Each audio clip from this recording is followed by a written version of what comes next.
3.5 ఏళ్ల నుంచి సెట్స్ మీదే ఉన్న గేమ్ చేంజర్ మొత్తానికి ఓ కొలిక్కి వచ్చింది. వేరే సినిమాల జోలికి పెద్దగా వెళ్లకుండా ఈ ఒక్క సినిమా మీదే ఎక్కువ కాన్సంట్రేట్ చేసిన రామ్ చరణ్ ఇన్నాళ్లకి గేమ్ చేంజర్ నుంచి ఫ్రీ అయిపోయారు. ఇంతకీ గేమ్ చేంజర్ రిలీజ్ ఎప్పుడు ప్లాన్ చేస్తున్నారు? రామ్ చరణ్ శంకర్ కాంబినేషన్ లో తెరకెక్కుతున్న గేమ్ చేంజర్ లాస్ట్ స్టేజ్ కు వచ్చేసింది. లేటెస్ట్ గా ఈ సినిమాకు సంబంధించి పెద్ద అప్డేట్ ఇచ్చారు రామ్ చరణ్. 3.5 ఏళ్లుగా ఈ సినిమాతో బిజీగా ఉన్న రామ్ చరణ్ తన పార్ట్ షూటింగ్ కంప్లీట్ చేసినట్టు ఫోటోలు షేర్ చేశారు.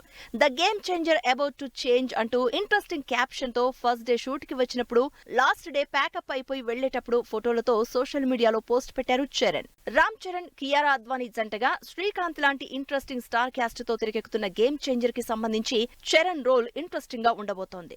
ఐఏఎస్ ఆఫీసర్ గా ఎలక్టోరల్ సిస్టమ్ బ్యాక్ డ్రాప్ లో పొలిటికల్ థ్రిల్లర్ గా తెరకెక్కుతున్న ఈ సినిమాలో డిఫరెంట్ గెటప్స్ లో కనిపించబోతున్నారు చరణ్. ఇప్పటికే చరణ్ క్యారెక్టరైజేషన్ కి తోడు శంకర్ స్ట్రాంగ్ స్టోరీ తోడవడంతో గేమ్ చేంజర్ పై అంచనాలు పెరిగిపోతున్నాయి. రామ్ చరణ్ తన పార్ట్ కంప్లీట్ చేసేసుకున్నారు. ఇక మిగిలింది శంకర్ పార్టీ అంటున్నారు అభిమానులు. చరణ్ షూటింగ్ అయిపోయినా మరో 15 రోజుల పాటు బ్యాలెన్స్ షూట్ ఉందని, ఇదంతా భారతీయుడు 2 రిలీజ్ అయ్యాక కంప్లీట్ చేస్తాను అని ఇప్పటికే అనౌన్స్ చేశారు శంకర్. అయితే రిలీజ్ పై ఇంకా సస్పెన్స్ అలాగే మెయింటైన్ చేస్తున్నారు యూనిట్. రామ్ చరణ్ షూటింగ్ అయిపోయింది. ఇంకో 15 రోజులు మాత్రమే షూటింగ్ ఉంది. పోస్ట్ ప్రొడక్షన్ ఎలాగో ప్యారలల్ గా చేస్తున్నారు. మరి రిలీజ్ ఎప్పుడు అని అడిగితే మాత్రం సేమ్ స్టోరీ చెప్తున్నారు శంకర్.